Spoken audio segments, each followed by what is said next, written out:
I'm Carlton Pearson, the author of the book, The Gospel of Inclusion.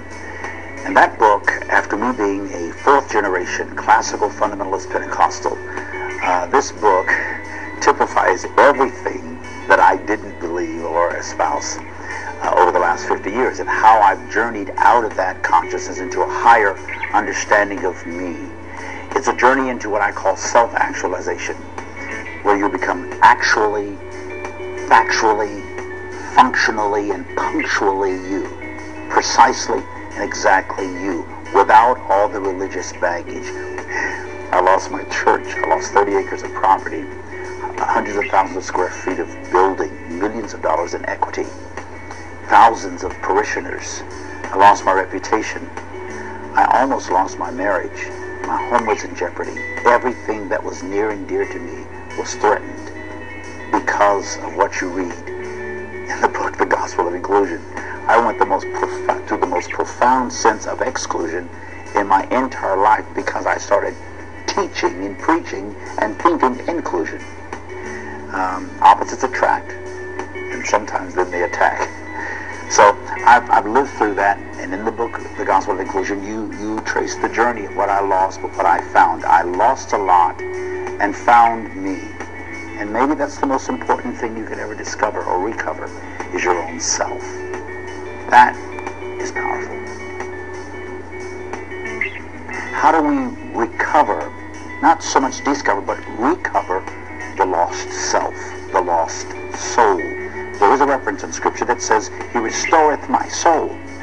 When's the last time you had your soul, yourself restored? You'll get that in the book. You'll see it, you'll sense it, you'll feel it, and there'll be tools in there to help you get a hold of yourself and be real. Not so much right, just real, maybe for the first time in your life. Okay. That man that was in that video just now is a man named Carlton Pearson. He was a bishop who woke up one morning and came up with the realization that he no longer believed in a literal hell. Why did I put that video up? Well, I guess I put the video up because I heard his story, and what was interesting about it was how he got started preaching, in general. Is sometimes how I feel like I'm started with my shows. I mean, it's kind of like he would tell stories about how when he would do sermons, he would put tape on the mirrors to make it look like it was glass, like fancy glass. And the reason I'm bringing that up is because I started out. It's like people would tell me, "Oh man, you've been doing the show for a few years. You should be proud." And for a long time, I didn't even feel like it was really a show. It felt like it was just a man sitting in front of a computer talking. And I wanted the feeling, not that there's anything wrong with sitting in front of a computer and talking, but I wanted people to feel like they were watching what was actually an actual show. I wanted the word show to be used when people described what it was that I did. Now you're probably wondering, what does a bishop have to do with the person with the talk show? Well, he preaches something called the Gospel of Inclusion, which is including people. For a long time, I think it was before I started into radio and podcasting, I used to sell vitamins, and I would struggle to sell the vitamins, and I decided that the way to sell the vitamins was to go on a radio show and talk about it. The problem was that every show that I went on, not every show was related to the topic. I mean, it was, the show would have to do with sex, dating, relationships. The show would have to do with, money. The show would have to do with politics. It didn't have a real purpose to have me on. They didn't all have a purpose to have me on. I decided that what I wanted to do was to start my own show and have it be a show that was inclusive, like his ministry that I just showed you. I want a show, the kind of show I want to do is a show where essentially anybody could come on. You know? I mean, I think what I'm offering people is a good deal. I think I'm offering them a chance at using a software that has some wonderful technological features. Okay. If you were into podcasting and you wanted to be on a show where you would have a screen, like where one person, like here, a box like I'm talking to you right now, and you had a chance to have another person and another box, like would be here right now, and have a chance where you can hear a picture and a video, where would you go to find that? Where would you go to find that?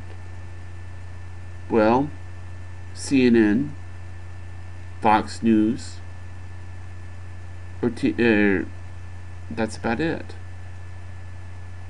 That's about it. Okay. Well, either CNN or Fox News are easy to get on. It's not the kind of thing that you can just walk right in and say, "Put me on Fox News," or "Put me on CNN." You can't do that.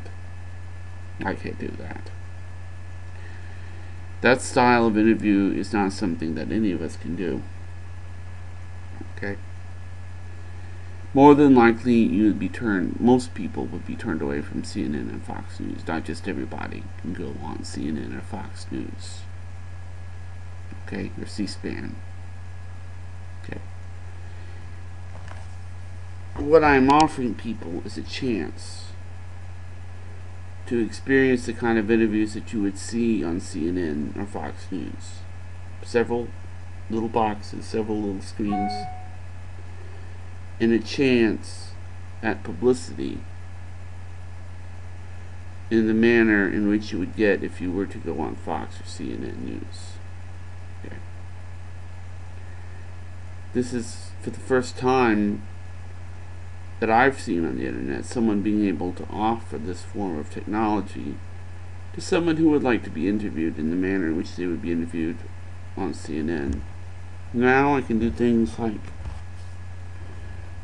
if I were interviewing someone on CNN, you might see something like this. This is what I mean by my own CNN.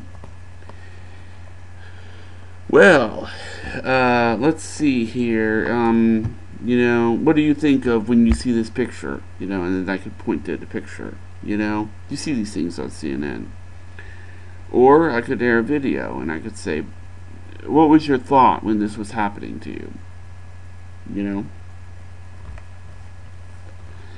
These videos tell the story very well. They tell the story very well. And I haven't seen a whole lot of software up until now that could really offer that kind of a story. Okay? So how does this go back to the gospel of inclusion? I don't want to see people turned away from experiencing this kind of technology. I don't want to see people turned away. I'm not a very bitter person. I'm a very frustrated person easily. I get frustrated with things. But I'm not bitter. And we need that technology in our lives to be able to experience it and have it be accessible to the general public. For the first time, at least from what I've seen, I could be wrong, the technology that you would see on CNN and Fox News is now available to the average YouTube person. Now you can actually see something that's, you know, that you would see on CNN or Fox News. So for those of you who don't like CNN or Fox News, well, here's your chance. Here's your chance to do things your own way. Here's your chance to have a show that kind of, deals with things in your own fashion, I could have up to 6 people, 6 little boxes at the same time. Instead of having to worry about them having to be in the same studio. Instead of having them worry about them traveling. You can actually see the people. Now I'm going to stop the video. I'm going to upload it. I hope I've made my point clear.